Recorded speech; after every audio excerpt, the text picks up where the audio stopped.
તાલુકાના કરમલા ગામના સુંદરમ વિલા સોસાયટીના રહીશો દ્વારા સિદ્ધનાથ મહાદેવ મંદિર જતા પદયાત્રી માટે 4000 જેટલી લસ્સીના ગ્લાસ વિતરણ કરાયું અને આ અવિરત સેવા દર શ્રાવણ માસના દર રવિવારે અવિરત ચાલુ રાખીશું તેવું જણાવ્યું હતું। શ્રાવણ માસ એટલે ભગવાનની ભજન ભક્તિ કરવાનો મહિનો। 11 મહિનામાં આ શ્રાવણ માસ ભક્તિનું અનેરું મહત્વ હોય છે અને શિવજીને રીઝવવા માટેના પ્રયત્નો કરતા હોય છે। ખાસ કરીને શિવાલયમાં ભક્તોની ભારે ભીડ જોવા મળતી હોય છે।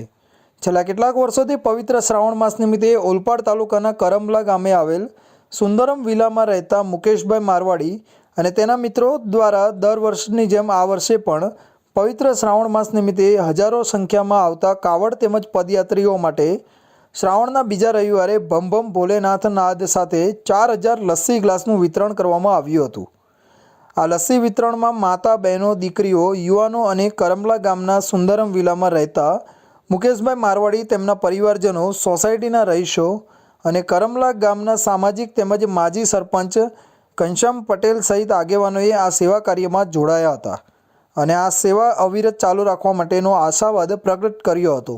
આજ રોજ કરમલા ગામ સુંદરમ વિલા સોસાયટી તેમાં પ્રમુખ દર્શન જનરલ સ્ટોર મુકેશભાઈ મારવાડી તરફથી આશરે 2000 ગ્લાસ જેટલું લસ્સીનું વિતરણ આજ પવિત્ર શ્રાવણ માસ નિમિત્તે જે પદયાત્રીઓ સિદ્ધનાથ મહાદેવ જે ચાલતા જાય છે તેમને સેવા તરીકે યોગદાન છે। શ્રાવણ માસમાં ભક્તિ સાથે સેવા પણ પરમ ધર્મ બની જાય છે। ત્યારે કરમલા ગામના રહીશો જે રીતે ભક્તોની સેવા માટે અવિરત યત્ન કર્યો છે તે અન્ય સમાજ માટે પણ એક પ્રેરણારૂપ પાથ બતાવે છે। ભમ ભમ ભોલેના નાદ સાથે વિનમ્રતાથી થતી આ સેવા સાચે જ શ્રાવણ માસના પવિત્ર તાત્પર્યને સાર્થક કરતી લાગે છે।